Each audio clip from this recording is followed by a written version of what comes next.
They should use this music for the UFC events instead of something takes a part of me.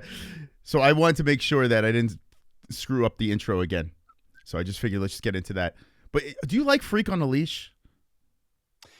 It's weird because I remember when I was a lot younger, when that music was coming out, when it was like in real time, I used to refer to that as devil music. Yeah.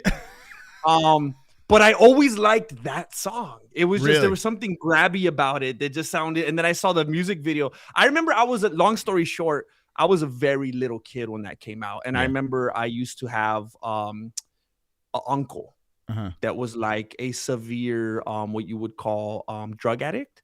And I was always scared of him.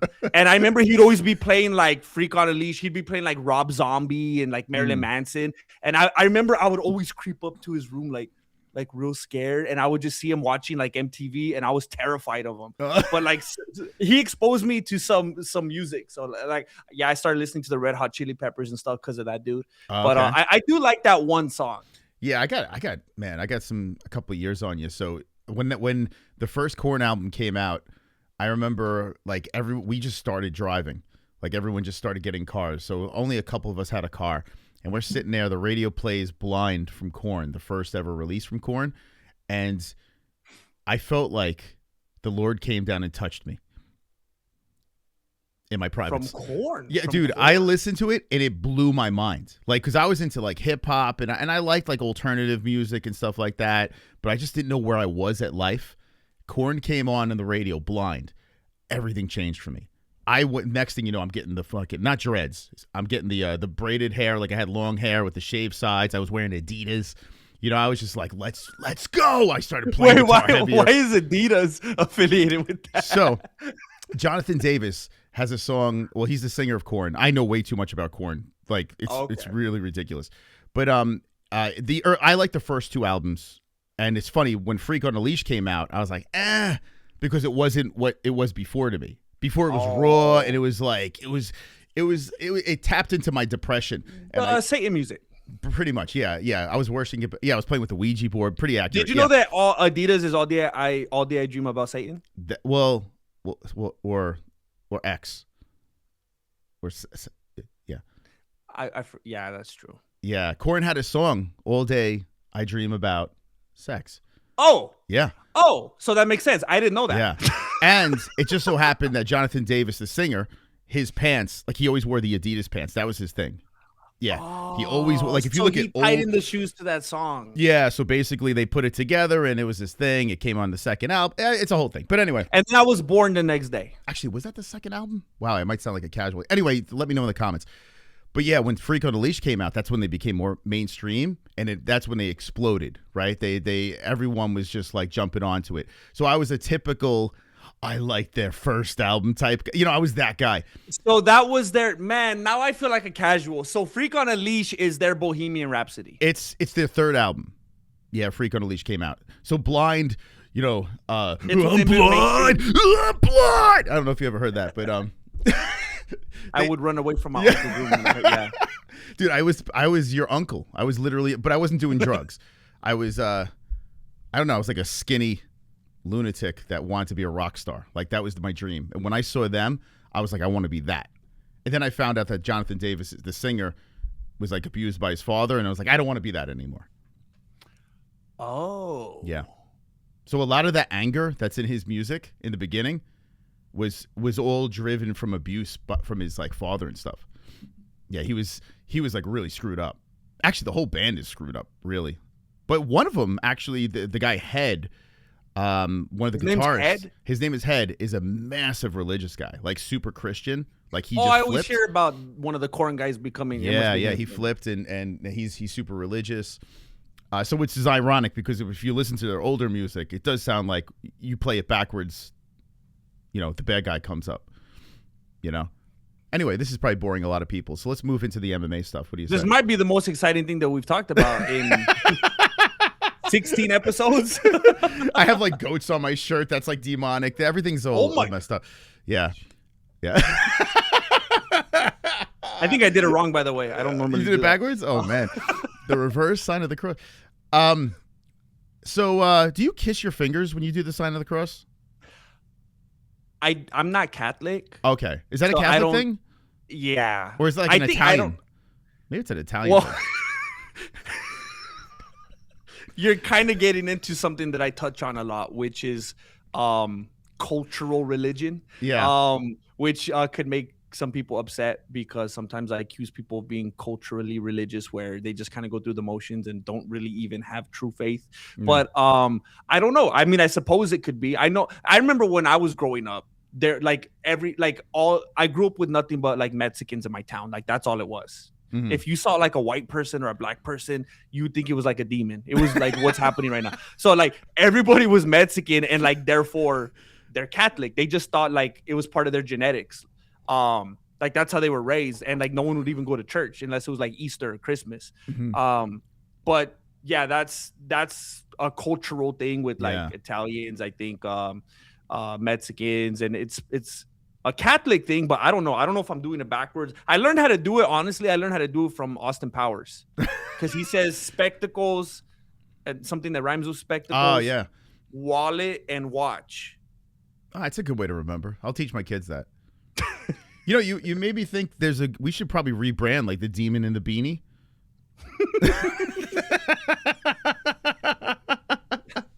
That could be a good rebrand if this doesn't work, you know. But I think you arose out of it. I think you came out. Did you come out of your corn era? I had Slipknot playing on my wife's belly while my kid, my daughter, I did it reversed. My daughter would listen to heavy music, like hardcore music and stuff like that. So she comes out the sweetest thing. But when I ask her what kind of music you want to listen to, she goes, "Daddy, heavy." And then my son is just kind of like whatever. He's listening to just regular pop, whatever type music. And he screams and yells a lot. And he looks like a demon. So I don't know how that worked. It got reversed. My son's the demon. Oh, wow. Yeah, it's weird, right? It's like reverse psychology inside the womb, maybe it was. Like they're like, okay, this music is so heavy, I don't want to be, you know. And then my son came out with peaceful music. He was listening to like violins and stuff. And he comes out like, he came out like he came out blue. My son, his head was flipped around. Anyway, they just have to rebel no matter what. Yeah, I guess that's what. And I think it's the second child thing too. Like I was saying, I don't know what it is. Like I feel like, or boys and girls, like girls are better young, and then it reverses or something. I think the son starts turning. Yeah. Yeah. They're no good when they get older, for sure. Yeah. What's the age that I have to brace myself with my daughter? 4. Oh. I would say depending on the school, depending on the friends, depending on homeschool, private school, public school, depending on some variables, I would say sometime around 5th grade, you're going to start experiencing a little bit of potential attitude, but it's on you to nip it in the bud. Oh, yeah. Well, they're going to be homeschooled, so we're going to lock them in a cage, throw books at them, food, and water. Literally. Yeah. We throw it at their head. Yeah. Hard textbooks at their head. Shove in toast and eggs. Yes. And then pull it out quickly. No butter. Yeah, no butter, nothing. I'm in agreement with this. Yeah, hamburger, no, not even bread. With lunch, it's just pure protein. We'll give her a lot of fluids. The kids. Oh, actually, I was thinking about like those rabbit feeders. You know those? Yes. Where they gotta lick you know it. What? I'm just hearing it right now. What the world needs now. This is perfect, man. This is why we got so many animals running around today, because they don't do this anymore. Yeah, that's. We got a bunch of iPad babies. Yeah, we're gonna keep them around heterosexual people. It's gonna be a great thing. But anyway, let's talk about the news here. There's a lot of stuff going on here. There's a break, right, with the UFC, and then it just hits us over the head with McGregor. Wait, hold on a second. Listen to this. The Purge? Uh-oh. Oh, dang. Sean O'Malley's homie went wild. He went on a killing spree. What's the dude with no complexion in his skin? The translucent dude? I think it is. I think you're correct. I think someone from O'Malley's camp just What was his name? uh with a complexion. Remember A that dude fighter. that looks like a serial killer? He kind of looks like the Venom of Sean O'Malley. Oh yeah, the big, like the bulkier. Yeah, he is like Yeah, O'Malley's yeah. like Spider-Man, and he's like Venom. What's that guy's name? I know exactly. Came out of the Contender remember. series. I remember we were talking about him because he lives around the corner from you, I think. He's like a tomato can. Yeah, I know exactly who you're talking about. But a lot of people like him because he's a train wreck, and he's a grappler but wants to punch. He's like a Speaking of train wreck, did you know that Matt Hughes Oh, Tommy, was like making out with middle schoolers? No, tell me more. I mean, I mean, I don't I don't think there's anything wrong with that. If you're also a middle schooler, but apparently he was not a middle schooler. He wasn't even a high schooler when he did it. What? But yeah. Oh, did you not know this? So Matt Hughes, he is slightly retarded, then gets hit by a train and goes full blown retard, right? So now he's got the limp. He's like, "Ugh!" Like before that, you could tell there was something missing with Matt Hughes, right? And then he's like, yeah. I have to be honest. I was not the most well-read person on Matt Hughes. So I kind of had to go back and learn a little bit of stuff. Mm-hmm. I just remember like my version of Matt Hughes was, oh, this poor guy got hit by a train. And then I started seeing all this material on he was always a dirt, like he makes Poirier look like an altar boy. You know, like this guy was just a dirt bag, terrible, low life human guy, treated ladies bad, treated everybody bad, was deceiving to people, and he got what he deserved and all this crazy stuff. And I started reading up on it, and there was some twisted stuff about this. Yeah. So it's weird. Ever since like when he got hit by the train, everything changed. I think he found religion, and like now this version of Matt Hughes, like I'm all joking aside, like thank God this guy survived this. But I honestly think he tried to kill himself. Like it's a weird thing, right? Like the train was there, he's in this car. I think he's like, yeah, man, my time has come. Let's drive in front of this train. The train's gonna kill me, right?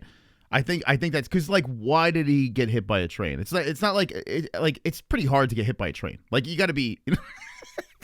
It's not true. Are you the only person with this take? I've never heard anyone say that, but that makes sense. I mean, I would imagine others would think this. Like, because like, how do you get hit? Like, how do you just get hit by a train? Like, it's not like if you're in the car, like the bing, bing, bing, bing, bing, bing. Like if you're deaf or whatever, and you can't hear it, or if you're driving, you're blind, maybe. Like, how do you get hit by it? So I'm thinking this guy was like, oh, I can't do this anymore, and hits the gas. Train hits him. And it's like, wakes up blasting blind. I'm blind. He wakes up in the hospital. He's like, oh God, it didn't work. And now he's got this. All day I dream about suicide. Maybe. I do think like probably, think about it. This guy's been, he's been in some crazy fights, right, Hughes? Wars and all that head trauma and this and that. I do believe that Hughes is affected by the CTE. Well, now, especially after the train. But, do you think a train could like hit the CTE out of him? It might have reversed it. Yeah, it might have been like it's like a Disney movie or something. It's like some. Oh, shoot, man, he had the Benjamin Button CTE. He did it went maybe backwards. He knew something. Maybe like he had a dream and something came into his dream. It's like if you get hit by a train, CTE will be gone. You'll become a good person. Wow. You know what's very weird? This is a true story. What's that? This conversation. I don't know where this came from. I used to go to shoot. I'll just say this. I used to know this guy personally. And this guy was like 20 something, maybe about 30 years older than me. I was like a kid. And I had heard like tales of this dude. I had heard legend of this. He was like a biker guy, just most rough around the edges kind of guy. Mm-hmm. Just like a real man's man, kind of just getting in fights, hurting people, being mean to people, disrespecting people, real loudmouth, real like stubborn kind of guy. He had some incident at work and like fouled off a ladder and just just cracked his head. Ugh. Massive head trauma. And I never knew the guy before the accident. And after that, he kind of used to talk like this. Like he talked different. I'm not even trying. I didn't know how to express it without doing it. But that's how he talked. He like from day one when I first ever met him. That's how he talked, and he walked like with. And he walked with the limp. Yeah. And he was the nicest, most tender-hearted, mild-mannered, mellow, just friendly dude I ever met. Mm-hmm. And it's like, what happens when somebody gets that and they just become a great person? It's got to be like someone in our community had a situation where their artery exploded and they were in pretty good health. And they came back out of it like God-fearing. Like it's like they had this experience where everything changed and like a switch flipped. When they were, skeptical about all that stuff, they had this experience, and then all of a sudden, they lived, and it was a small percentage to live, and now all of a sudden, they have a whole different look on life. But then after a couple of weeks, he started trolling again in the chat, so it left. So I think he has to drive into a train to fix that. Wait a minute. So did you say a guy from your neighborhood? No, from the MMA host community. Oh, I thought you. Okay, I was like, man, you got your neighbors watching. That's But yeah, that's okay. Wow. So he reverted. He went back. So he found God, and he's like, I see things very differently, and he's and then after a couple of weeks, he started trolling again, and I was like, well, what happened? And then he needs to find some train tracks or something. To fix that. Wow. But like all joking aside, I do think when people have traumatic experiences, I think it's for a reason. Like, as horrible as that to say, I think it's like Scrooged, right? It's like, like you got to be visited by the demons in order to see life differently. Some don't get visited. Some people just learn the hard way and die, right? But others, like, for some reason have a purpose. And maybe Matt Hughes had some sort of purpose. From what I've heard from Matt, after the train wreck, and I almost had an opportunity to work with him, but that fucking, I don't know. I declined. Stupidly. Would you say it went off the rails? It sure did. Hey, it was Matt Hughes in a one-arm fighter, so it would have been a complete, I would have been the only full-bodied person there on this panel. But anyway, and that's maybe why I declined. I was like, I have all my limbs. Oh man, I can walk. But yeah, from everyone that I hear, like, Hughes seems like such a sweet person now. If you look on his Instagram, everything is very, I'm a country boy. Like, there's posts of him walking around Manhattan saying, like, doing like sweet things and saying, like, like a fish out of water type little bits here and there. And from what I heard before that, Hughes was a little bit of a pain in the ass to work with, or a family guy. Do you think there's any chance when he's walking around and coincidentally filming all these things that make him look like a great person? Do you think there's any chance that he's kind of doing like Justin Poirier and making himself seem like he's a good dude when he's actually a slime ball behind the scenes? This is a very hot topic. Dustin Poirier is a guy that people hold. There's like Jesus, Dustin Poirier. Like, and by the way, I've always disagreed. I've told people repeatedly the video has no bearing on how I feel about him. I've always said he's a dirtbag. Yeah, and now with him acting like that, a little thuggish, having showing some a chink in the armor. Is that I don't know. Yeah, he's showing he's human or whatever you want to call it. People are like, yeah, I respect him more from that. I don't know. I look at it like this. I have made a million mistakes in my life before kids. Lots of mistakes before kids. And I had kids later in life because I knew that I was going to make these mistakes. I was going to cheat. I was going to do everything you could think of. I was going to be very selfish and ruin situations because I had a very destructive personality as a child. Then once I had kids, that's all out the window. Like, I don't want to think about any of that stuff. I'll say stupid jokes here and that, but I won't get myself into situations. When I see guys like Poirier, and he has kids, and he's doing stuff like this, I get it. I've made mistakes, but I've never made those mistakes while having other human beings that I needed me. So it's hard for me to feel any compassion. And now Conor's been doing this as well. Like, he's got kids and he was running around doing shit like that. It's hard for me to feel compassion when, these kids, they shouldn't have to deal with that kind of stuff. I understand people make mistakes. They could fix themselves. So that, on top of the fact that Dustin Poirier is a complete fake phony, nice guy, you combine those two things together, he's a piece of shit. Like, I pretty sure. Yeah, I think a lot of people are trying to show him this grace and compassion because of who he is. Yeah, it's just like when they let other people off the hook when they're any type of a celebrity. I would just ask people who are trying to be on Poirier's side for this. Mm-hmm. Forget that he's a fighter and that you bought the pay-per-view and that you rooted for him. Pretend that he's your sister's husband. Mm-hmm. Pretend that he's your stepdad. Yeah, your daughter's husband, your daughter's boyfriend, right? Like, 100%. That's a great point. And I'm not most of the time I laughed a lot at the Poirier thing. And I think, honestly, Poirier's going to be able to fix it. I think eventually he's going to pull it together. Like, I believe in that, I have good faith in that. That's why I'll make jokes about it. But I don't think it's a good look. What I'm saying? Like, this guy's clearly needs some help. He's got some demons. Go get that help, man. You're a dad. Go get that help. So, but it is funny. I will say this. Sean Strickland at Extreme Couture or wherever the hell he's training with the shirt, it's gonna be bad my N-word. He's got. I didn't see that. Oh, he's got the shirt. He's got the chant, like when everyone puts their hands in the middle. All right, team, ready on 3. It's gonna be bad my N-word, and he's got the whole team saying it.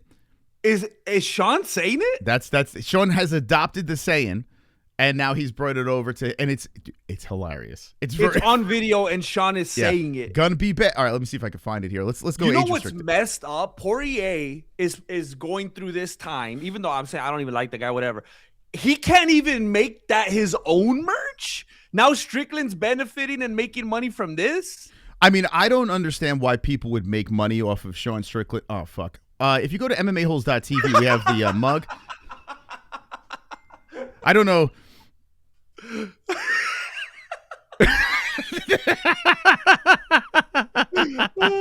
That'd be funny if you had that Strickland shirt too. I would love. I'm upset he took that before. But anyway, dude, it's all right. Let me look it up here. Hold on a second. Look, so while you're looking that up, there's something that I wanted to say that I haven't heard anybody address, which I feel stupid that I just thought about it right now. Same as looking at it that way. Imagine he was with your daughter, with your sister, with your mom. He's your stepdad, whatever. Everybody would say the fact that he's doing this, period. Who cares that he's a fighter? Who cares that he was a bridesmaid and he was always almost a champion, but not quite. Mm-hmm. Forget that you rooted for him. He's just doing something that a bad guy does. Here's something that I haven't heard anybody say also.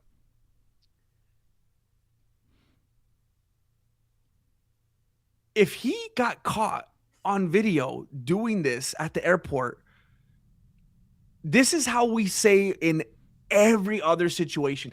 Every time we see somebody doing anything not great, we always unanimously say, well, if we saw this one video, you better believe there's a bunch of other times that were undocumented. You think the only time he happened to be intoxicated and treating people like this and squaring up with people, of course, the only time he's ever done it, it was fortunate enough to be caught on camera. Mm.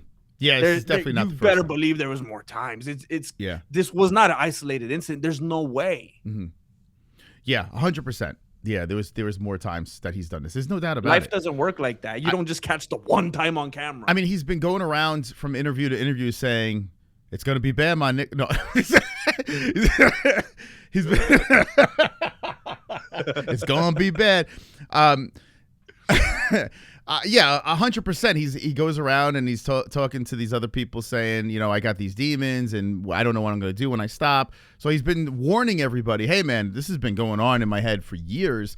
I can't, figure this thing out. And hopefully, I think he will figure it out. I honestly do. I like to give him the benefit of the doubt. Like, I like goofing around and shit like that.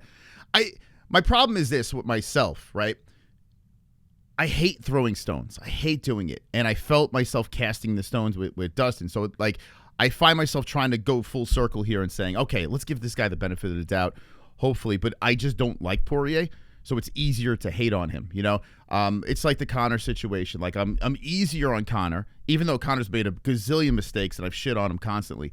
But I come back around with Conor because he makes me laugh. Now, Dustin Poirier, I got to look at him and say, okay, I don't like Dustin Poirier. There's something about him that I feel like I'd rather an over-the-top asshole, right, than a fake nice guy. I don't like fake people. You know, I don't like people that are just basically spewing nonsense, forcing people to believe something that they're not, you know? And I do think that Poirier is guilty of that. Guys like Sean Strickland, he's kind of an asshole, but at least he's out about it. At least, you know, he's out there just doing, you know, things like this. I'm out here, dude, singing India, Jubilee, throwing it down, bro. It's gonna be bad, my nigga, on 3. 1, 2, 3, it's gonna be bad. Okay. Okay. Right? Huh. I started doing that chant with my family. I have, like, the kids. We all get into a circle. Anytime it's rough times, going over the finances. All right, on 3, kids. Wow. Okay. Did Sean Strickland just end racism? So I think it's good. I think it's good. I honestly, like, I don't think saying the N-word is good, and I don't say it in my life. Unless I'm, you know, I've said this before, unless I'm in the car by myself and Biggie comes on. I scream it as loud as I possibly can. I thought you were just going to say, unless I'm in the car, like when I'm angry with my wife. Or like Theo Von said, or I write it down anytime I want to say it or something like that. That's a good line. But yeah, I've said it, you know, I've said it a million times, you know, it's not like I've said it on air. I've said it on the MMA holes. Like someone just says, say the N-word, and I'll just say it. I won't say it here because we got age restricted last time, but I will say it. Like, I have no problem with saying it. I'm just not gonna, you know, be vicious and vulgar with it. You know, I'm not gonna use it on a daily. I'm not gonna use it against the TSA. You know, I didn't know this about MOS before I started doing this shit. Dude, I say everything. I don't care. But I mean, like, the R word, you know, like with slow people. Republican? Oh. Yeah, Republican. No. I'm going to make people think I'm a libtard again. I didn't mean it like that. Oh, my God. I don't want to start that again. All right. Thank you, everyone, for stopping by. Oh, my gosh. I don't want to start. No. I don't want to start that again. Oh, that was bad timing. It's that okay. was bad timing. I tell you what, you know, it's... All right. It's going to be bad. Is that already on your soundboard? I mean, it's so. What do you have to say now? It's it's hard enough to understand. You might get away with it. Yeah. I gotta admit, I always hated the R word. I never used that word. Okay. I used to go to church with people since I was very young that had disabilities. And, I was like, when you said I used to go to church, I'm like, where is this gonna go with the retard? I'm not gonna say that. Okay, but guys. I remember I grew up in this environment that, like, dude, I remember, gosh, I mean, I know we didn't grow up in the same era. Yeah. But the eras we grew up in were very different than today. Yeah. I remember when I was in elementary school, there was a kid who at the time, I'm sorry. We were so ignorant at the time, but like it was almost, oh my God, I don't even want to, I'm not going to say what I was going to say. I could only assume he was severely autistic.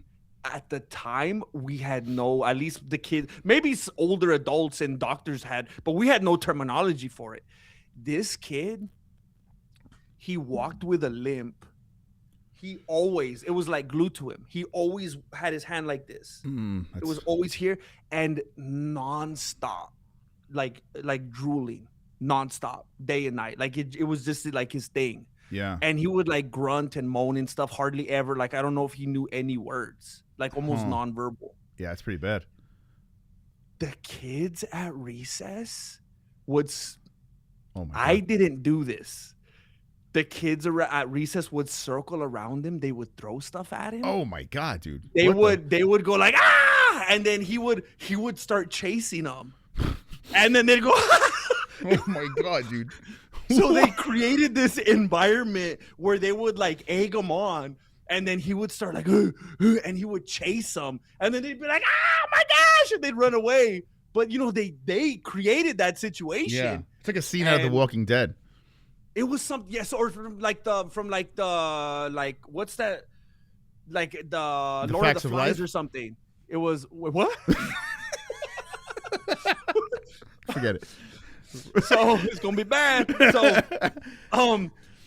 So I always felt like defensive of kids like that. Yeah, like, yeah. I was always like, stop it, or like, that's messed up. And I was just always in this environment where like that was a big no. Like, we don't say that. I don't think I've ever said the N-word in my life. You've never said it? The other day. I said, you know what? Maybe there was a time when I was like 7 years old and I like whispered it just to see what it felt like or something, or just to be bad or something. But I never was like, because I didn't listen to hip hop or anything. I wasn't nothing to do with that culture. It was just never something that was organic to me. Okay. Now, of course, I mean, I had my share of slurs, you know. Yeah. It wasn't normal to be gay when I grew up and where I grew up, you know. Oh, so you the F word. I'm not gonna be specific right now, but like, but there's certain things when we grew up, they didn't even seem bad. Like you didn't feel like if you said those things, like you were violating something, because that's just what the culture was and what it was doing. And nobody was really like saying like you're evil and you're on the wrong side of history for that. We were just regurgitating what we saw our older siblings and cousins doing. Yeah. But yeah, I never said those things, and I'm just like I'm just really judging you right now. Yeah. So I'm like desensitized. Yeah, because when I was a kid, we didn't make fun of slow people. Like, we didn't actually do that. So you saying that, like, I wasn't really subjected to that. Like, we didn't do that. Even with gay people too, like, there wasn't many out of the closet people in our school, but we knew who the gay people were. Like, it was very apparent when that person was floating. Like, everyone was walking, that person was floating across the hallway to his locker. I was like, okay, well, clearly there's something off with that guy. But and he played volleyball. Yeah, he was on cheer and the whole thing. But yeah, we all knew that. But like calling each other like within trash talk and stuff like that, calling everyone the R word or, you know, the FAG word, you know, whatever. Like, it's killing me not saying it right now, but I feel like after age restricting, I have to wait a couple of episodes before I can start saying that again. I'll be honest, that word, I mean, in our back then, like that was like every other word with your friends. You're playing basketball. Exactly. Hey, stop being Yes. And like, I don't want to be a hypocrite because you would use the R word or whatever. When I was that age, everything like, hey, let's go to the store. Oh, you don't want to go? Man, you're gay. Like, that was just like how you would interact with each other. Yeah. That's like, just... And it wasn't saying like, I don't know. It wasn't even like making fun of gay people, man. It was just basically saying you're gay. Like, you would do that separately, you know? Yeah. Like, and we would say to gay people, we'd be like, "Oh man, you're fucking straight, dude." But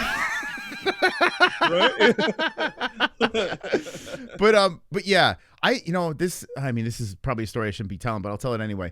When I was a delivery guy, I delivered to a special needs school. The whole school, top to bottom, it was a massive school. And there were so many special needs kids in this school. And it really wasn't a reality check to me because of how could there be this many people going to this school? Like, the entire school, it was like a giant high school of special needs people. I was like, wow. So I was kind of humbled and pulled back, you know, like, wow, like that's That's insane. Like that this many people have these disabilities. So one day I was in this elevator with my hand truck filled with packages. I'm in the elevator. Everyone that's in the elevator with me is special needs. We're going up, and all of a sudden, bink, it gets stuck.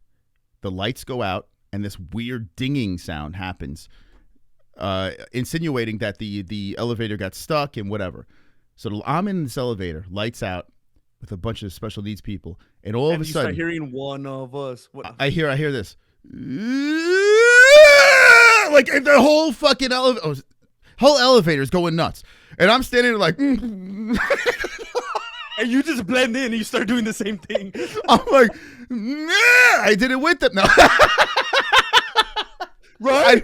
I didn't want them to know that I was different, so I didn't want them to, so I get out of this elevator. The whole situation gets fixed up. I get out of the elevator. I'm kind of rattled. I was like, wow, that was crazy, right? It was like they all started panicking and had this crazy sound that they would all start making. So I wrote a song about it. All right, let's move on. Oh no. I wrote a song about it. Me and my buddy had this side band called the Deforms, and it was at the worst possible scenarios. We would just make songs, and the song was called Ding Ding Ding, You're an R. And that was the name of the song. So it's safe to say I'm very desensitized because I try to find humor in everything. Now, I would never say to a special needs person, you're an R. I would never say to a gay person, hey, fag. I wouldn't say any of that stuff to them because it's just like, it's wrong. But to my friends, yeah, they get that. They'll get it. They'll get all that stuff. But yeah, it's probably not right. It's probably not right to do with, especially how sensitive people are. It's not fair because every generation, every culture has their own vernacular. Have just like I hate even like I can't even say anymore. Oh man, I had a long day. I'm gonna go crash out because then I have to feel subconscious. Oh, I forgot. They hijacked that term, and now crash out means you're gonna throw a tantrum and go into a rage. And like, are you familiar with that? Yeah. Nowadays, if someone says I'm gonna crash out, that means you're gonna flip out and go crazy and like make a scene. And it's like, okay, so that's just a very G-rated, perfect example of like anything could just mean anything, and people could redefine whatever the heck they want. Yeah, and it's, I mean. I know it's so easy for people to get on their soapbox now and judge people for using certain kind of words or whatever, but it's like you have no idea what it's like until you're in each person's shoes. I don't know. It's weird. Just like we weren't going around just nonsensically making new definitions out of words willy-nilly just because we felt like it. It's just things are just non-coherent now. Yeah. You know what weirded me out? Now tell me if this is weird. My wife, we were having a conversation. The kids went to bed, and we were discussing just like parental stuff, like strategies moving forward with the kids. And it's just a nice, serious conversation. I was stoned. I was so freaking high. So I'm sitting there, high as a kite, and my wife looks at me, and after I say something, I'm like, yeah, maybe we should do it like this. Like when you're high, okay, and I don't get, when I get high, it's very little. I was high with you one time. It's very minute. But it's enough to make me think that I'm a genius, right? So it's like for some reason when you're high, you think everything you say is like philosophically brilliant or whatever the hell it is. So anyway, by the way, I got a reputation to maintain. I was not high. No, he was just in the room while I was being a bad boy. But anyway, by the way, people thought we fucked that night, and let's set the record straight. We did. Well, you got to sign up for the Patreon. Some of the other night, anyway. So she looks at me, right? She turns and looks at me after I said something, and she goes, bet. And then she closes the refrigerator. So I stopped her, and I'm like, did you just say bet? Like, when people say that when they're like they agree with something, like, all right, bet, right? So I looked at her. I don't know where you're going with this, but I've always hated that. Okay. All right, and I'm looking at her. I'm like, you just said bet? And she's like, yeah, why? And I'm like, did you just learn that? And she's like, no, I said that ever since I was a kid. Dude, I felt so old when she said that because I'm like, bet's been around since you were a kid? I didn't think so. I thought bet was literally the last 5 years, maybe last 3 years. Me too. Right? All the kids are saying it. All right, bet. I'm like, okay. So now she said that, and I'm looking at her. I'm like, you said it since you were a kid? So can someone tell me when that originated? Because I just heard it recently. I think I just blew now I don't know how old your wife is. I don't know if you're on like that Matt Hughes kind of. I don't know if she's a lot younger than I thought 15. she was. Doesn't that make sense? I mean, I guess the alternative. She's 30 now, right? So let me hold on. Let me see. Let me look. Maybe she came from some pocket from somewhere, because it had to originate from somewhere, and at some point, just where she came from, it became mainstream, or it's just one of those things sometimes where stuff could exist somewhere else independently, I guess. Okay, the slang term bet originated African American. The 1980s from the African Americans. That's black people, right? What? I guess. Or over time, here we go. Over time, the single word bet evolved into a versatile one-syllable response, meaning okay, I understand, or I agree. It gained wider mainstream popularity during the late 2010s and early 2020s from like TikTok and Urban Dictionary. So your takeaway from this, you're going to walk into the room next time when you see her and be like, you been hanging around black guys? Did you get into a time machine in the 1980s and bring that to the 2020s? Did you just watch Hot Tub Time Machine and go back to that? Were you hanging out with black people in the 80s? Be honest with me. And then she's like, yes. And then I'll go, bet. And then the freeze frame, like a sitcom ending. That's funny, man. Yeah, bet always got me. I couldn't get myself to do it. Like I say things like, I'm trying to think of words that I say, like dope. I say dope. I do say dope, but I've been saying that forever. Like, oh, that shit's dope. Like, and it sounds weird saying it now. Like me saying that shit's dope now, but in the heat of a conversation, in the thick of things. And I'm just saying, man, that's the dopest shit I've seen. Like, I think I can get it off. But now saying it like this, it sounds terrible coming out of my mouth. Yeah, and I don't think that's fair, because you saying dope is like if you were wearing a T-shirt from like a Korn T-shirt that you actually got from the concert back in the 90s. Like, you deserve to say that because you've been saying it. Okay. So, okay, gotcha.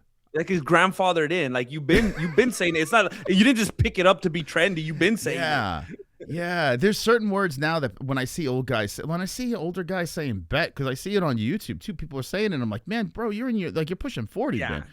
That way it's kind of pathetic when they're just trying to catch on to the trend of it. Unless it's a black dude that was hanging out with your lady in the 80s, then that's true. Then yeah, he could get away with it. Unless they were like breakdancing on the street in Manhattan. And they had a boombox on their shoulder. And anyway. Cardboard. Wow, 1980s. That throws me off. It's so funny how it says the slang term bet originated. By the way, I just found out that I'm dyslexic. Isn't that cool?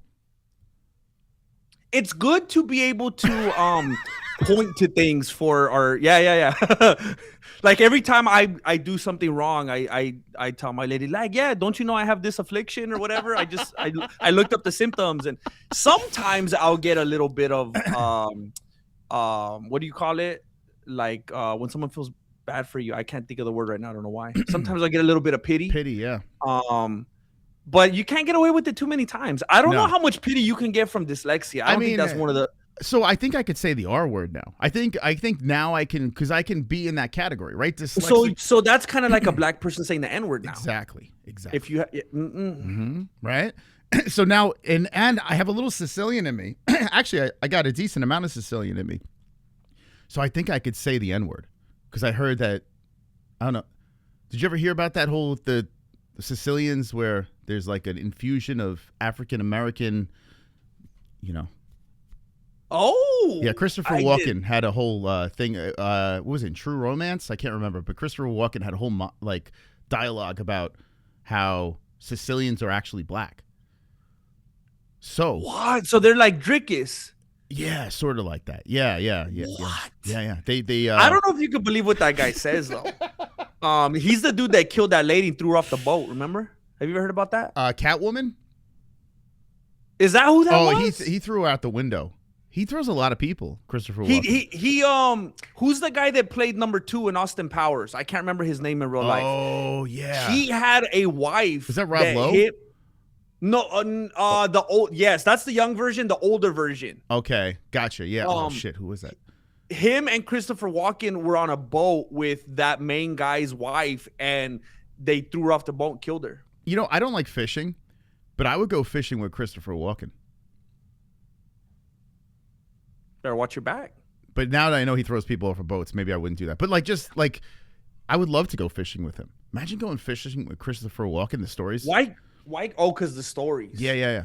I wouldn't even fish. Like I would just throw the line in there, no bait. I just talk to him. Interesting. Yeah.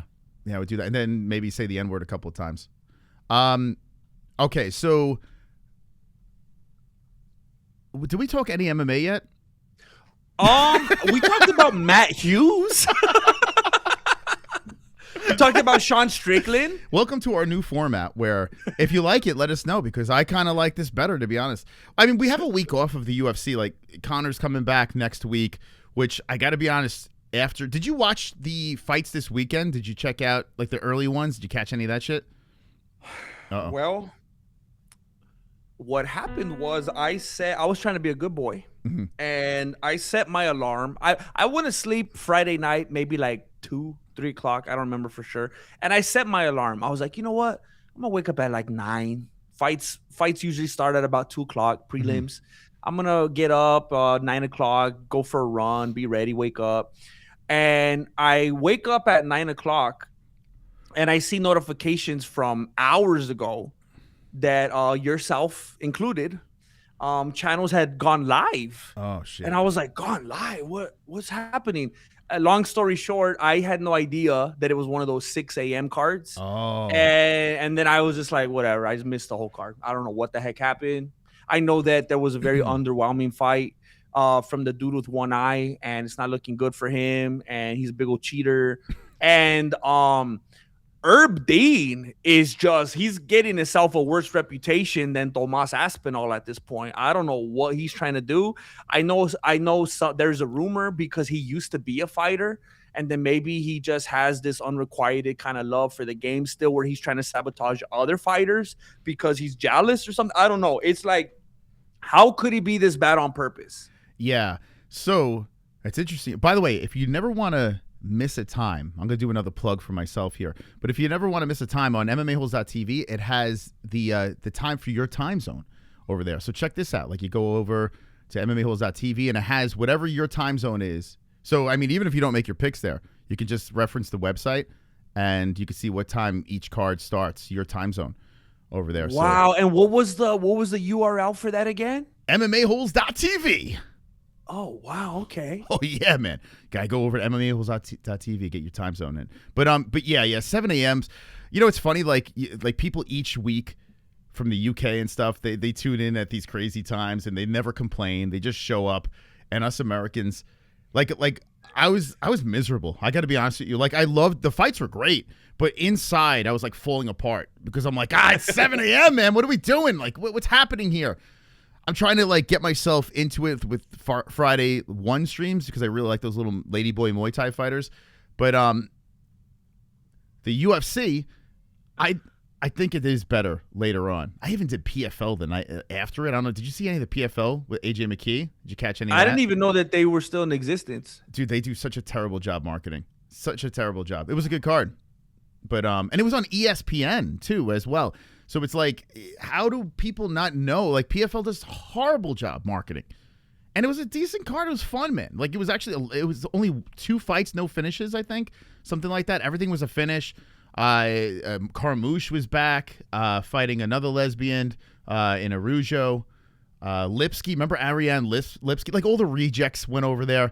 And then I'll say how they're rejects in PFL, like UFC rejects, but people come into the comments and be like, did you know that Josh Hokett came from the PFL and look how good he's doing? It's like, motherfucker, PFL is the regional, it's literally like a regional promotion that just travels around.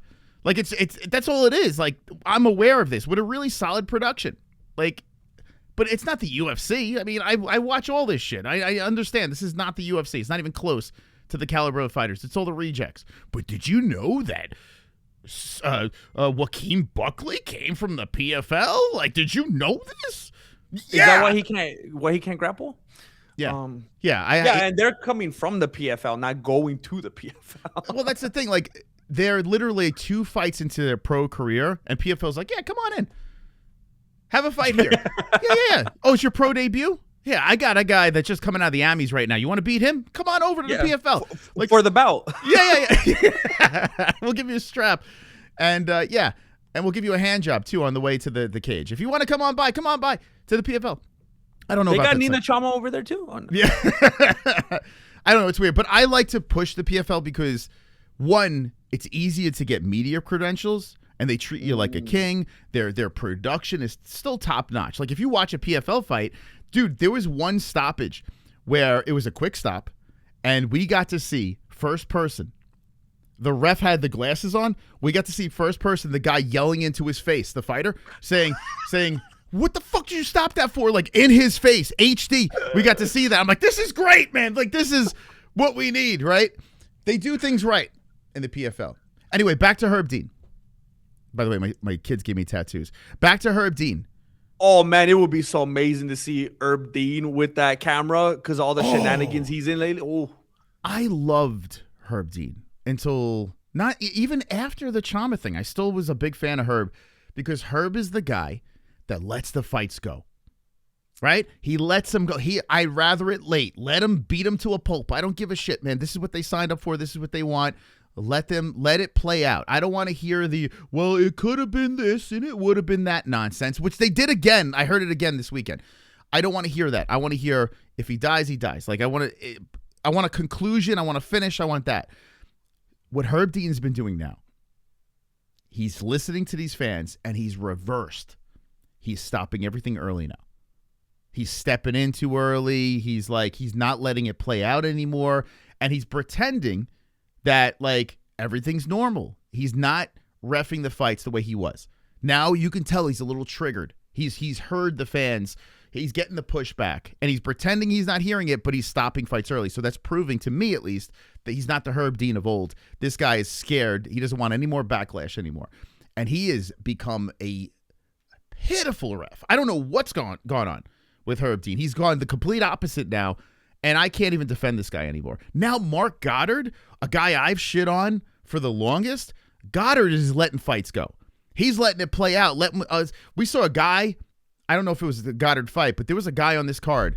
Did you see his fucking face after he got choked out? No, I was asleep, Moss. Okay, but you got to Google. Hold on a second. His name is I think it's Pulayev.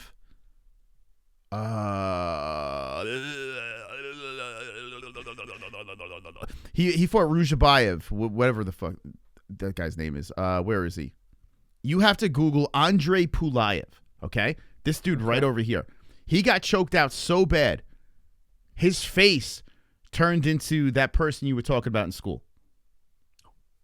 It turned into that, man. Like, it was just, and he was like convulsing. He was stiff. He was like, like he went full blown.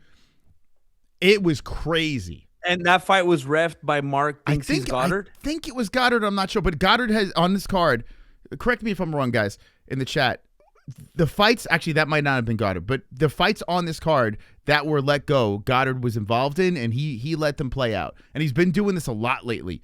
He heard the opposite. Everyone's saying he's stepping in early, and I've noticed Goddard within the last year has been saying, okay, let it play out. Let them cook. Herb Dean is doing the other thing, where he's stopping them earlier.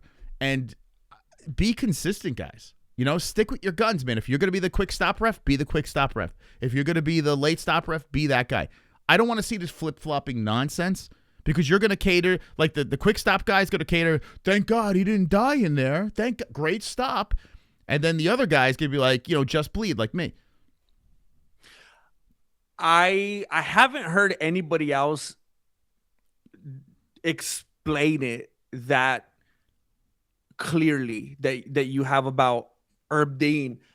I think you're spot on, and I'm sure that you've seen that video where he was coming out and describing the areas on the back of the head and all that.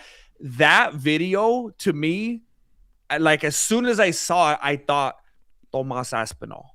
This guy's overcompensating. He's starting to do the Aspinall route where the people are clearly getting to him. It's getting in his head. And now he's in full-blown defense mode. And he feels like he has to go out. If he was really confident and self-assured, he wouldn't feel like he even has to do that. He wouldn't care. But he's really trying to go through the hoops to defend himself. And I think that makes it look even worse. And then not even just the practice of that make it look worse. When he was showing what makes it illegal, people were like, dude, you're making it look worse in another way now, because that's where he was hitting them. I got the video right here. For people that didn't see it, here we go. Here's the video. Okay, hold on a second. Oh, God. I got to fire my production team. They're falling apart.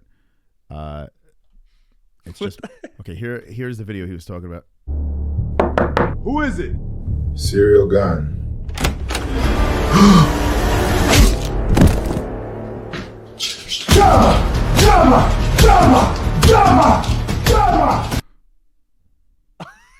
Oh my God. That was the video you're talking about, right? That video, I have questions about that video because that is not what Alex Pereira's body looks like. Alex Pereira's body is much more, it's kind of like if you took if you took Tyson Fury's body and put some tattoos on it and give him a different complexion. He kind of has that, who's the Mr. Egghead? Is that what it is from Sonic? Ali Abdelaziz? Oh, because I said Egghead? I call him the Triceratops. He has like 3 different bumps coming out of his dome. Did you hear that guy got into a fight with Eric Nixick and got kicked out of the Apex? I did see a little bit of that. Yeah. And the most interesting thing is he manages the fighter that's coached by Eric Nixick, so it's like a whole messy situation. Yeah, like Sean Strickland was going off on Cape Manel, and we're like, well, these guys are in the same gym, and they're literally like he's a flyweight, Sean's a middleweight. What are we doing here? And then the story started to evolve about Ali being a knucklehead and apparently tried to hit Eric Nixick is the rumor. Well, I don't know if Nixick has ever seen some of Ali's judo throws, so that dude better watch out. I don't know. That dude rolls with Khabib, so someone's gonna flatline Ali, man. Someone's gonna catch him and flatline him. It's just a matter of time because that dude runs his mouth so much. And he's managing so many of the elite fighters out there. How is he untouchable? It's the weirdest thing in the world. And he can't complete a sentence. You ever notice like he can't put out a tweet that makes any sense? He can't talk without stumbling over his words or mispronouncing every freaking other word. And he's a manager. How's that work? I don't want to get too into the weeds about like I'll put myself in danger, but this guy being an asset, like I don't even know how many languages this guy speaks. Like English might be like his 22nd language, and maybe he just hasn't fully finished learning the whole thing yet. But like I just, I got a lot of respect for that guy, Yeah. I'm sorry, we got distracted there. What were you saying before that with the egghead? Oh, no. I was just saying, I can't remember what the dude's name from Sonic is, the villain, that guy that Jim Carrey plays, where he has like that funky shaped body. That's what Alex Pereira reminds me of. That's why I have suspicions about that video. Wario? I haven't seen Alex Pereira. What's his name? Wario? No, that's Mario, isn't it? Grogu?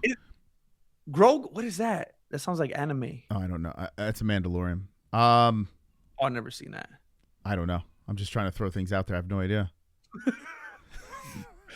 I'm just making fun of Pereira's body. Oh, okay. And the fact that he should have never went up to heavyweight. Well, speaking of Alex Pereira, I got something for you. Check this out. This is Alex Pereira talking about his relationship with Tracy Cortez. Someone's trying to grill him about it. Check this out.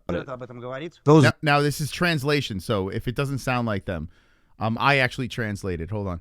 Those viral photos are absolutely everywhere, and everyone wants to hear something from you.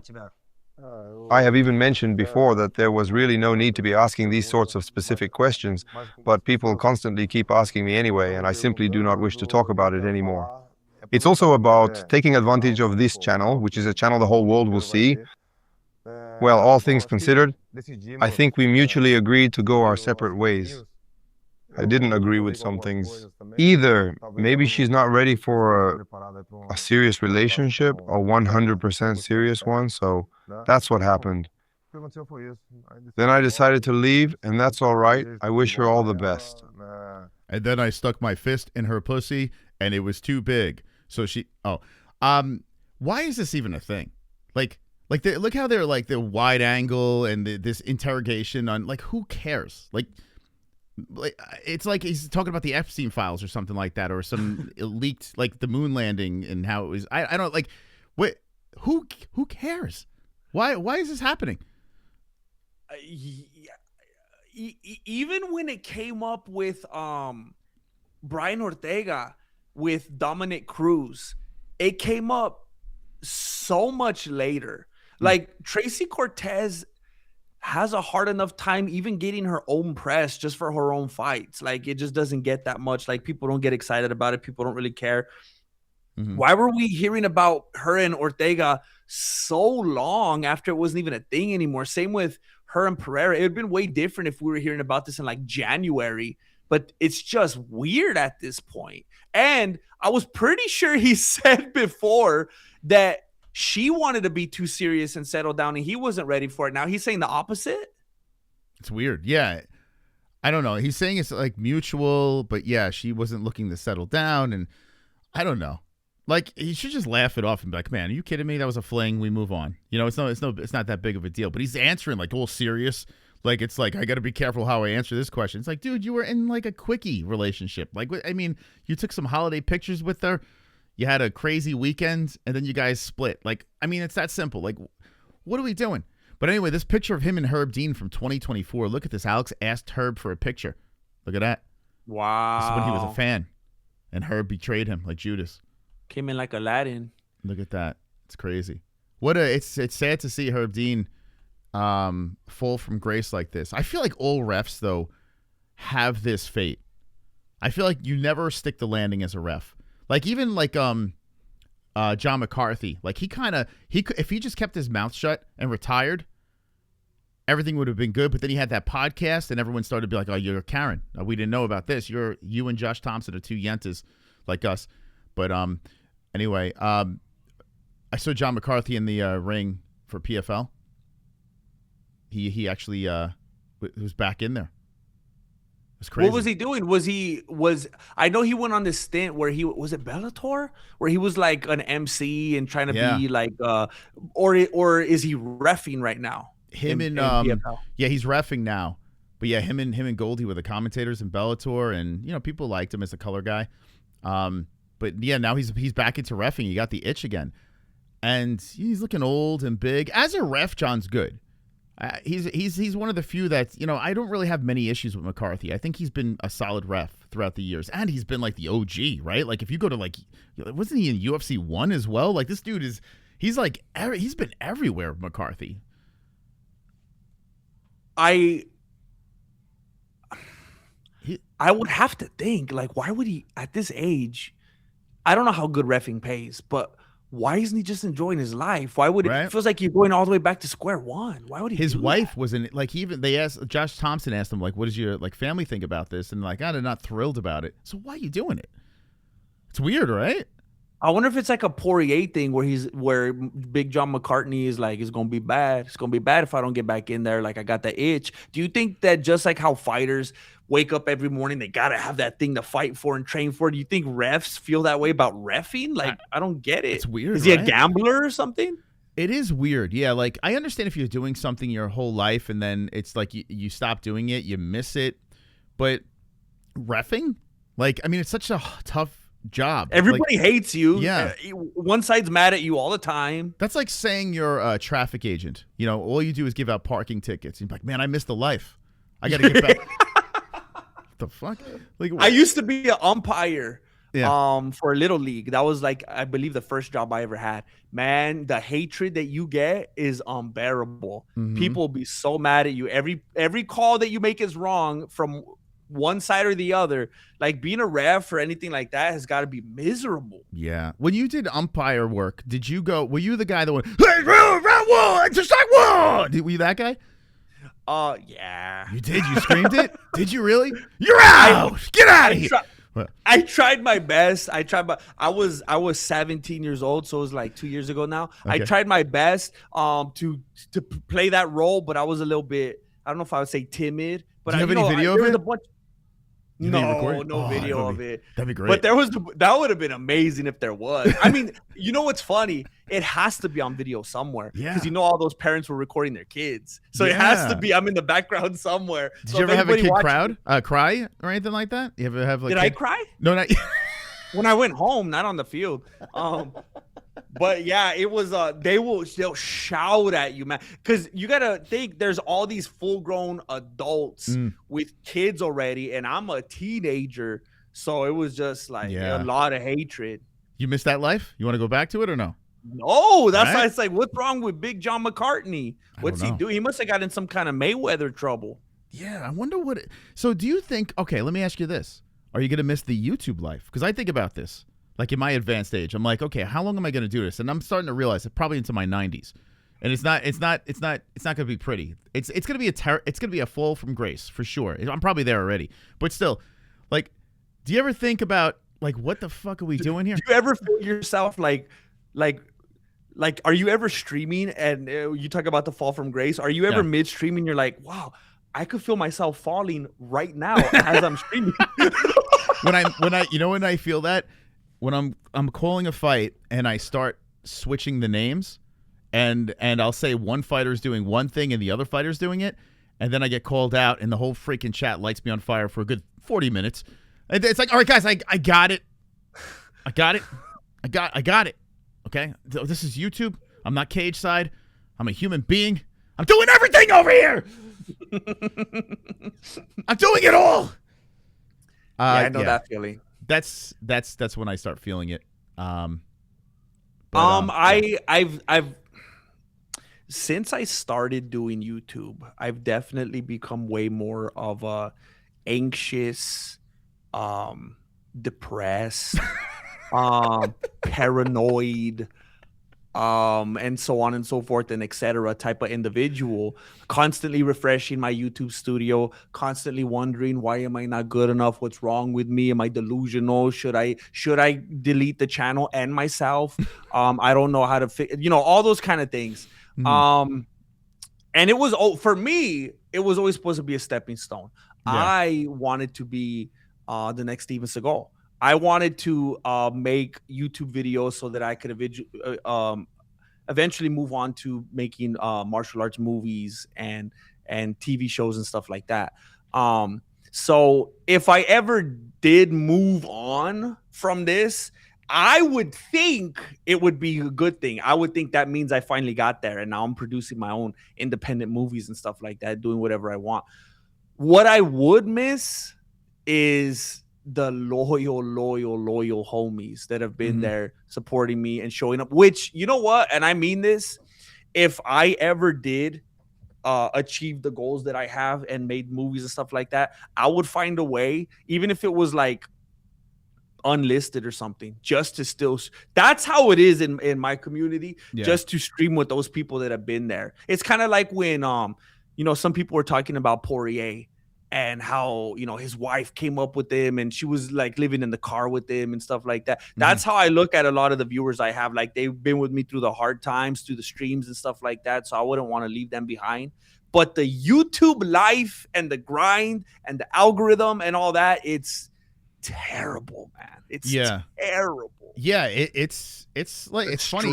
Like me complaining about YouTube, like, I feel weird about doing that because it's like it could be worse, right? I could be back into the real world doing, busting my ass, doing some crazy physical shit, right? So I can never really full-blown complain about it. But you're right, like, as the stress of running it, especially if it's as a business as well, running it like that, as a machine that you enjoy doing it, but you got to monetize it to keep the lights on and stuff like that. That's when it starts getting really tricky and stressful. But it's funny, like, I agree. Like, if I stumbled on, like, say my website takes off and we're making bank and that shit can run on its own, or I hit the lottery, I could never walk away. Like, and that's scary to think about. Like, I always want to keep going because, like you said, you make these connections, and it's part of your life. It's part of your DNA being a streamer, especially being a streamer with me. Like, I feel like it's like, man, I haven't missed a UFC fight in 10 years streaming. I've streamed every single UFC fight for 10 straight years. So now it's like I can't stop. Like I need to. It's like Peyton Manning trying to keep that, that streak. Eli, excuse me, where he had to keep on showing up, even though he started to suck. He's like, well, I'm still here. I'm still here throwing interceptions. Interception. So now it's like, I feel like I can't stop now. Like I got to keep going. I got to keep doing that. And that's scary to think about because it's going to come to the time where I'm on like, I'm in a hospice and I have like I'm hitting the go live. I have someone hitting the go live button. I'm just sitting there like this.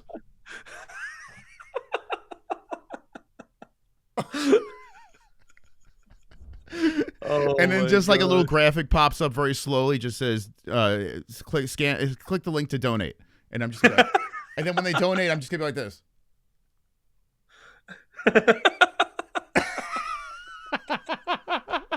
They're just looking for the little movements in your eyebrows. Someone has asked me multiple times. Let's get on a lighter subject. Can you smile with just your eyes? Oh boy. I try it every stream. They donate $2 to get me to smile with my eyes. Okay? So I'm going to ask you right now. Just with your eyes to smile. Okay, I'm going to try it. Okay. No. Hold up. So my face can't smile, right? Can't smile. Just your eyes can smile, yeah. Okay.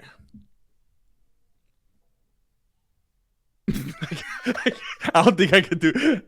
I'll give it one more. I'll give it like a. No, I can't do it.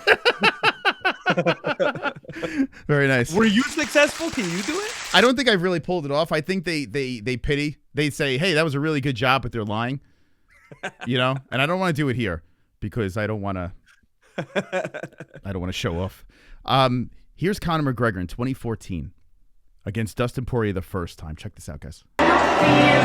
Oh, they're playing music. Hold on a sec. Look at this. Remember this guy? Mr. Flow, Mr. Flow State over here? I'll never forget this fight. I remember this was before I was doing YouTube. I was at my buddy's house. And everyone, John Jones, I think, was the headliner in this. Do you remember who the headliner was? I know it wasn't McGregor. I have no idea. I'm pretty sure it was Bones. Who the hell was he fighting? Let me know in the chat who John was fighting. But Conor was, this is when Conor wasn't like, he was just on the rise, right? Fighting P-Head the first time around, and he cracked him, and the rest is history. And I remember being in this living room of my friend. We called him V-neck because all he wore was V-necks.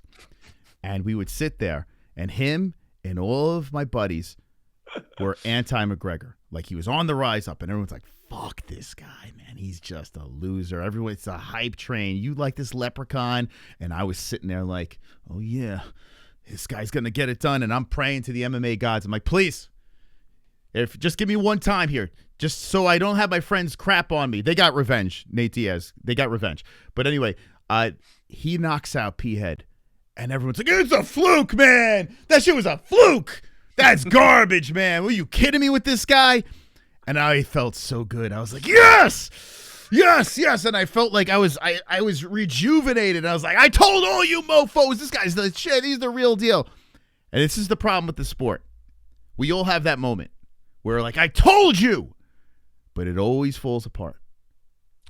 In this game, they're going to experience defeat. That I told you so moment, couple of fights later, they will get their revenge. And the commenters, the internet, your buddies in the living room, Buffalo Wild Wings, retards, everyone will have a way to get back at you with this sport. And that's what's beautiful about it, right? I mean, you never could be happy. You're always going to be miserable in the long run. If you stick around long enough, you become Herb Dean. Yeah, yeah. Now, I know you like Khabib, and he was one of the few very smart ones to say, I'm getting out of here, man. You're not going to see anything.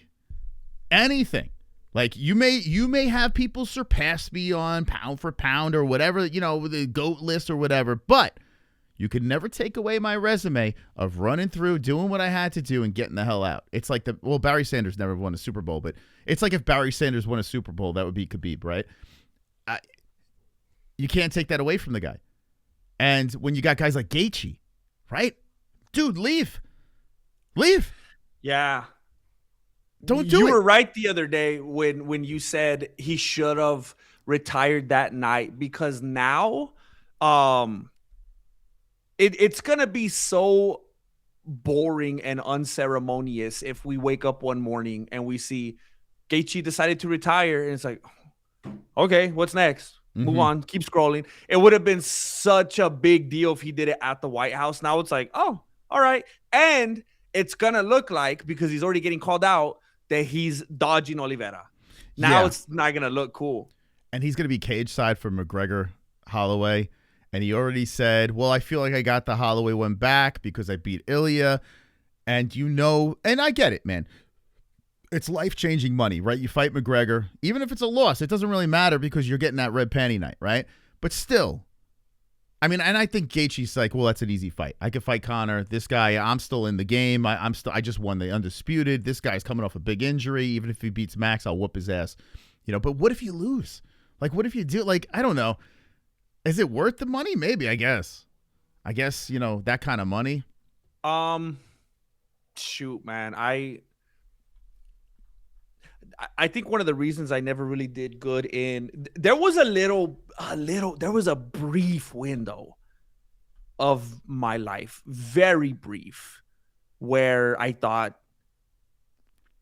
is it worth being a competitive fighter? But I'm kind of like I think I have to admit, I'm like a Ronda Rousey type. Or like Adesanya or like McGregor. I remember like even just sparring and stuff in martial arts. I did not handle it well if things didn't go my way. I would just be a mental wreck, and I would be a disaster until I got in the gym and I was able to correct my mistakes and get another go at it again. And I think like somebody like me, like there's different kinds of people. Like something I respect a lot about Max Holloway, and I talk about it a lot. He'll lose a fight and be like the most professional, kind, just congratulatory guy after. He handles losses so well. He handles losses like some people handle victories. It's crazy.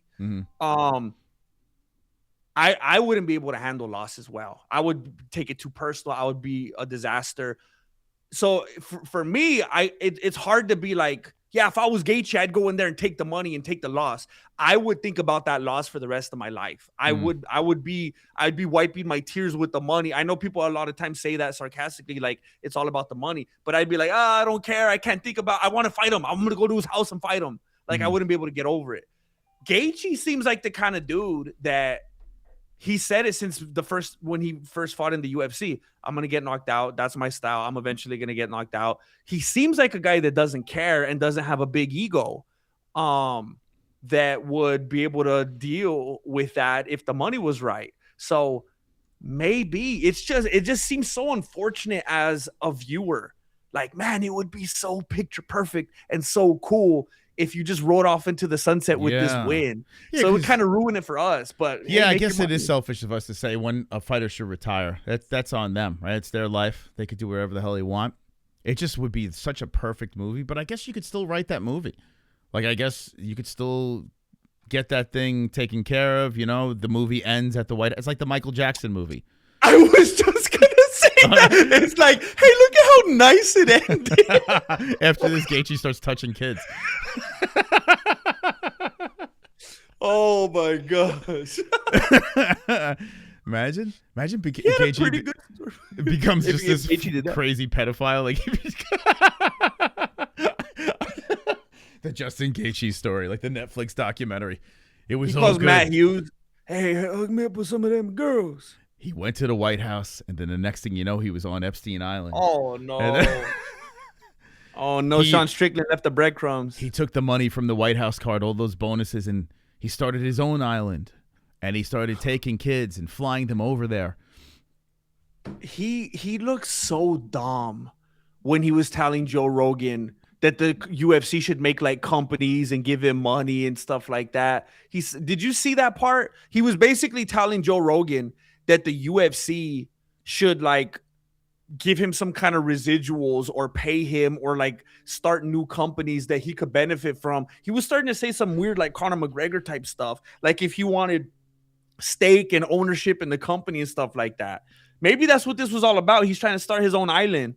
I've always looked at Gaethje and said, he's a little retarded. Like there's you could like look even in his face. He's got that Shane Gillis face, right? Where it's just like, dude, what the heck? I before you even finish it, I was gonna say he's got that Shane Gillis.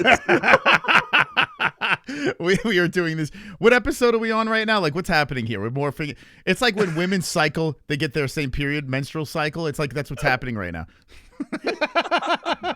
Oh man, our cycles are lining up. All right, let's move on. Did you see this knee bar that happened over here? Look at that. No! Oh. Yeah, that's the skullet. I got to give Johnson some credit, man. He went full Bozo the Clown with his hair. Like he kind of froed out the back and had the bald spot on the top. It looked great. But my goodness, the dude that he fought gave him a little banana split over here. Whew! I'm telling you, if you do get a chance, I would definitely run back this car. This thing had some fire. Hey, what a monster advertisement right there too, huh? Let me see. That was crazy. That's a good catch. Oh, see? Look at that. That is wow. Dude, are you kidding? Oh, that's a good eye right there. Wow. Yeah, that's great. Like they had to line that up. What the hell? Dude, I didn't even catch that. It was so Wayne's World right there. Look at that. Yeah. I will not bow to any sponsor.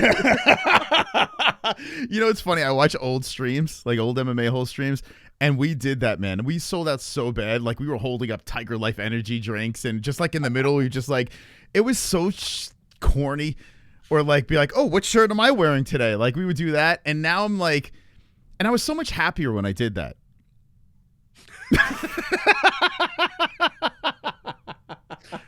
Yeah. Now I'm fucking miserable. Now it's just like, I got no sponsors. I got all this moral high ground. And now I'm like, well, anyway, what are you doing for the McGregor fight? Are you like the excitement level for this? You got to think this is astronomical.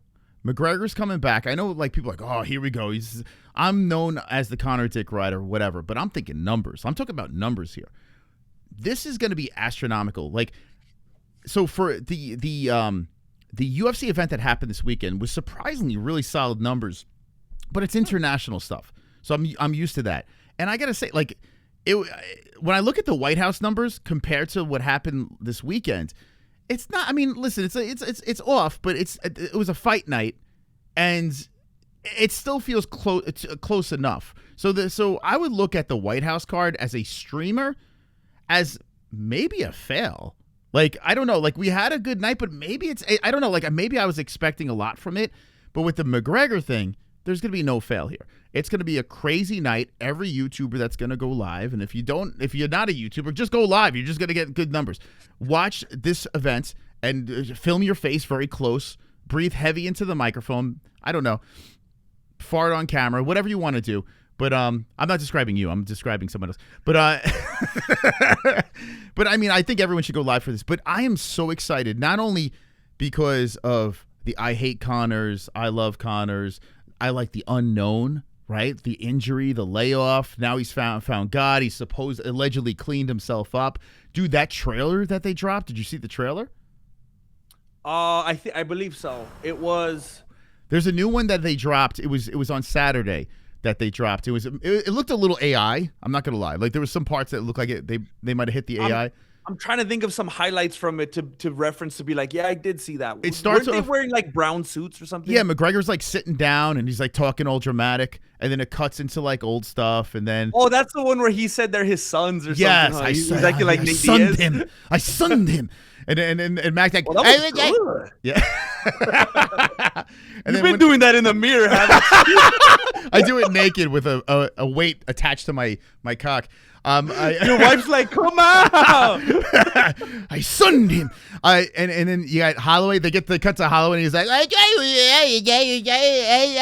and then they got back to Max, who's He's like, I'm going to kill him. And he's like, wait,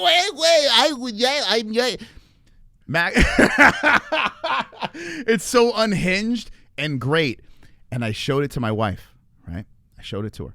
And I said to her, I'm like, I know you've been removed from the game, right? She's old jiu-jitsu. She's got the mouthpiece. She's like, I'm going to my first tournament in October. She's like, dude, she's practicing every freaking night.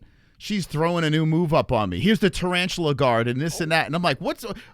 So my fat ass. That's some Patreon content. I know, right? That's OnlyFans. But now, so I asked her, I go, listen, are you excited about this McGregor fight? Now, keep in mind, she was all into the sport. She was a McGregor hater. Actually, she was a McGregor lover, and then she was a McGregor hater, and she jumped on the Khabib train. Like, she was like the papapka. She was all into it. And she ended her stint on her. For those that don't know, like, she was my co-host. We did a lot of shows together.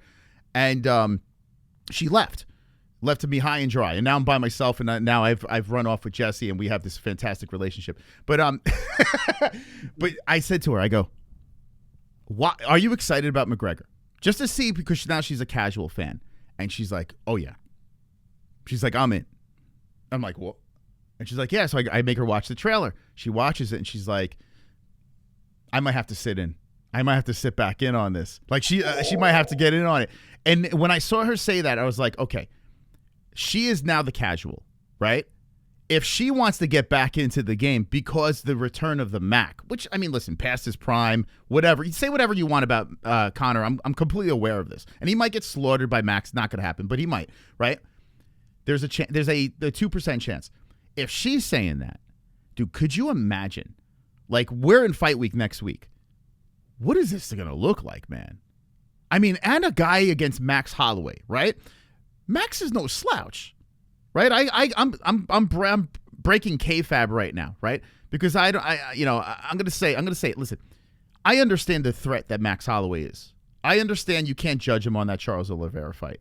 Like, Max Holloway against Conor McGregor at this stage of the game is a very, very dangerous fight for Conor McGregor's return. It's so exciting. It's so, to me, I am besides myself because, yes, I'm a dick rider, whatever. But just that trailer dropping, dude, knowing when we hit go live on Saturday, the chat is going to be yelling at each other. McNuggets, Dick Rider, he's washed up. Go Max, ole, I love Conor. We're gonna get blessed. Yeah, we're gonna get it back and forth. It's gonna be so good, man. It's gonna be and the card, the entire card. This is the first McGregor card ever that we are stacked top to bottom. Like, the entire card is just loaded, jammed up on this thing. It might be the biggest night in UFC history. It's going to be the biggest night in MMA YouTube history. This could be the biggest night ever. And we're going to be part of this, guys. I thought, think about the MOS and Jesse show the next day, right? After 2 days later. Think about this. I mean, this might be our big ticket, man. This might be it. We might just catapult and just explode.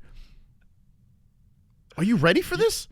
You know what's ironic? My very first video ever on the Mexican Martial Arts channel was a breakdown, a reaction video to UFC 196, McGregor and Nate Diaz. That was, boom, what kicked it off. Was that the first one you did? That was my first upload. So it was ironic that you're saying this about your wife, because that was what made me put a video on here and kick the whole thing off McGregor. Now he's coming back, and look what it does. Look at the McGregor effect. It brings people back onto the platform.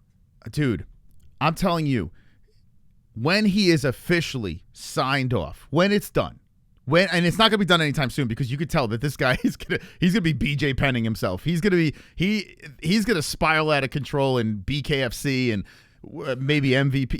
It's just gonna keep going and it's never gonna stop. But within the UFC, and like you said, I'm glad you said that, because you started your channel, even if it's a McGregor hate thing or whatever, it's because of the McGregor effect. I don't think we're not going to understand the power of this guy's aura until it's all said and done. Not that he's the best fighter in the world. We all know what McGregor is. But just him as a spectacle is something that has been so powerful, which it started MMA YouTube. It started people. It inspired people to just throw content out there or pay crazy amounts of money to go to see his fights. Like the tickets are insane for this thing. I am besides myself going in. Now, yes, I will take it on the chin if Conor gets flatlined. I'm gonna get ass pounded for a good while after that. But I'm ready for it. Man, I'm ready for the ass pounded, man. Like, I'm ready. I'm gonna take the drug, I'm gonna take the test afterwards to make sure I don't have AIDS. You know, like I'm ready. I don't understand the correlation. But the card, man. Look at this card, man. Look at this thing. Saint Denis versus Pimblett. That shit's fire right there. Wow. Batista, Sandhagen. Look, he's out of AZ. He's trained with O'Malley, but he's not afraid to take that fight. La Bamba versus Corey Sandhagen. Let's go. Loner Kavanaugh with that epic performance coming in short notice. Now he's going to be fighting Royval, the piranha-faced guy. Speaking of piranha-faced, Terrence McKinney's. When have we seen a card with two piranhas on it? Versus Bobby Green. That's the main card right there. Now, granted, McKinney Green, that's a fan fight right there. Like, that headlines a fight night, and I'm all in on that. But the card itself, this is the first time we got some names on him. Usually when Conor fights, like, we're talking guys off the street, bums coming on here. You know, you're going because they're able to get away with it, huh? Yeah, you got Bobby Knuckles headlining the prelims, the former champ. They demoted Gable Stevenson. Like, you would think that this dude would have been on the freaking main card. Oh, wow. They demoted him. They didn't do no Bo Nickel on this guy. They said, you know what I think happened? After the ascension of Josh Hokett, the UFC said, we don't need this punk. What are you gonna do? He's going to come in here acting like John Jones with all that rubbing off on him. We don't need Gable Stevenson. Isn't it crazy, though, that they put him on the... Like, I thought for sure... Because of, with John Jones' connection, the name value with this guy, the buzz, they're just gonna throw him on the prelims. He was on the main card. They bumped him, and I think that's the right move, man. That just shows you how stacked, dude. Adrian Yanez versus Cody Garbrandt, no love, dude. That shit is fire, man. That's a fire fight. Oh, here's your guy, Luke Riley. Isn't this the guy you were talking about? Oh no, this is Patty's guy. The other guy was like, he had like black, like that just for men hair. Yeah, black, and like the translucent skin. Is that Tommy Gunn? Is that who you're talking about? Oh, that sounds familiar. It might be Maybe. Tommy. Wait, something. Isn't Tommy Gunn the dude from the Rocky movie? He is. Yeah, I would imagine that Tommy stole that nickname from him. But is Tommy Hilfiger? I don't know.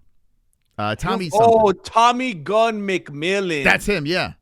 There we go. Yes. Yeah, I always confuse him and Luke Riley, even though they're not even...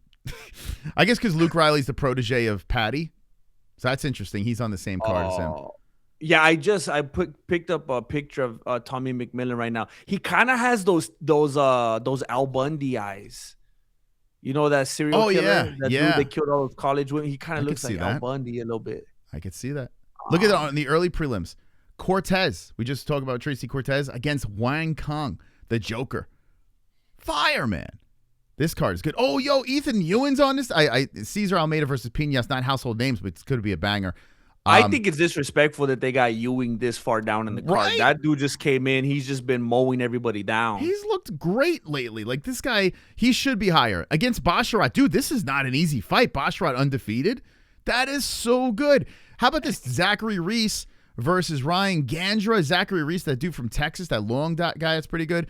And Cody Durden. Now, apparently Ode Osborne. Cody's our boy over here. I love Cody. But Ode Osborne, I think he pulled out of his fight, so he's still looking for a replacement. But if he can get in there. Man. Durden Durden. So this guy, man, he had that win that he kind of shocked people in his last fight, but he's been on that skid, right? He just signed another 4-fight contract with the UFC. Even with losing a bunch of fights, just because he's game and he shows up, the UFC's like, yeah, okay. Here's 4 more fights. Dang. It's crazy, man. They should bring in like Tony Ferguson to fight him. Just keep on giving him guys that he could beat here and there. But he's an Ali guy. He's an Ali Abdelaziz guy. So that's the Ali effect, man. Oh, dang. Okay. Ali. Man, I need to get Ali to manage me and my YouTube channel, man. We got to stop all Ali. I've said this before.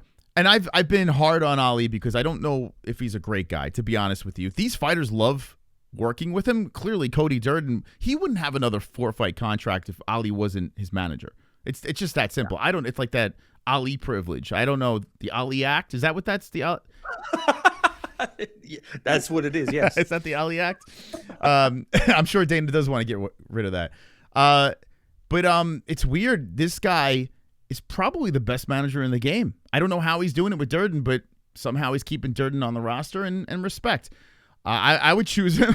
like Sean Strickland shitting on Gaethje for having. I mean, Ali got him back in the title picture again. Like, he found a way to maneuver these guys, like with Kamaru Usman and some of these other fighters. He finds ways to get these fighters exactly what he wants. Why do you think that is? I mean, I could say firsthand that he's a fantastic individual and that he's actually liked some of my videos. We've actually exchanged DMs in the past. Oh, okay. So, yeah, I mean, a lot of people don't know that I am in, I have a friendly relationship with what a lot of people refer to as a CIA asset.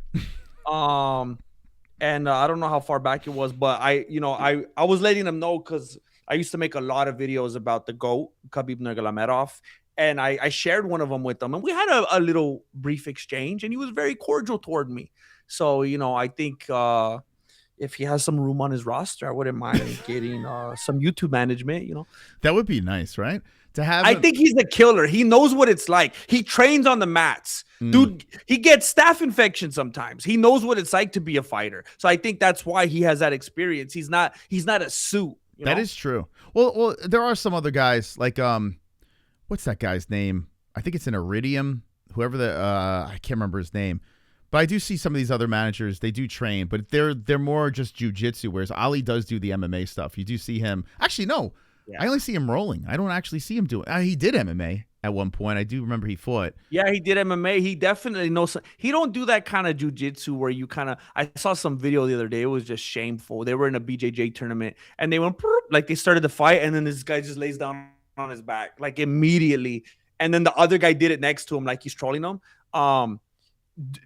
This guy does some good throws. He has some judo throws, so he knows how to get people there. I just can't sing his praises highly enough, to be honest with you. I tell you, with the jiu-jitsu stuff, I'm learning a lot secondhand, which I probably should have, it's better for commentary because I've realized I've been doing this for 10 years and it's half the shit I don't even know what the hell I'm talking about. So everything a headlock. Yeah, I just make up my own moves. But I noticed about making up moves, jiu-jitsu is the one combat sport where you're allowed to make up your own moves. It's the weirdest thing. Like, there's so many modifications in jiu-jitsu. Like, for instance, Jesse's been testing shit out on me. I'm like, well, what if you do this, right? And I'll just, do something completely weird. I'm sure someone else has done it. I'm not saying I invented this shit. I'm sure someone else has done this shit. But now when I watch these videos of people doing jiu-jitsu tutorials, everyone has a different spin on the same position, right?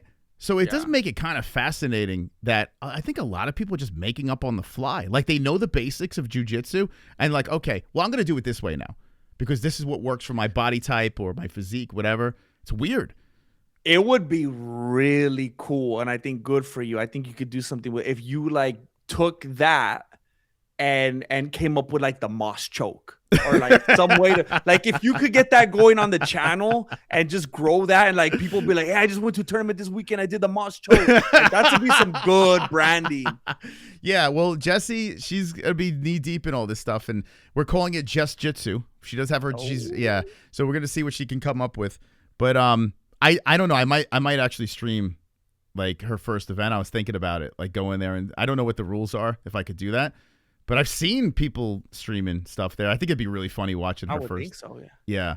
So I don't know if anyone's interested. But anyway. Is she going to have a MMA host logo on the gi or something? She wanted it on the mouthpiece. That's what she wanted it. Cool. Yeah, she wanted it on the mouthpiece. And I was like, I don't know, man. I'm like, don't do it. I don't even if I record there, I'll probably have the volume low because if people super chat and it plays there, could you imagine the trouble I get into? Spamming N-word or whatever.